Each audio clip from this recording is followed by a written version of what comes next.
বিজয় দিবস উপলক্ষে রাজধানী রেলওয়ার টেক্কা পার্কে গতকাল সন্ধ্যায় এক অনুষ্ঠানের আয়োজন করা হয়। বীর শহীদদের প্রতি শ্রদ্ধা জানাতে আয়োজিত অনুষ্ঠানে উপস্থিত ছিলেন রাজ্যপাল ইন্দ্রসেনা রেড্ডি নাল্লু, মুখ্যমন্ত্রী ডাক্তার মানিক শাহ, উচ্চশিক্ষামন্ত্রী কিশোর বর্মন প্রমুখ। দিবসের তাৎপর্য ব্যাখ্যা করে ভারতীয় সেনাদের অসামান্য অবদানের কথা তুলে ধরেন তারা।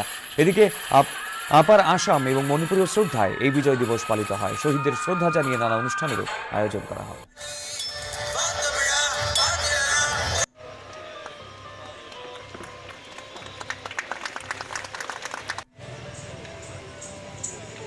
NCC cadets. Even they have showed their courageous in Operation Sindoor. So what is my impression? The war of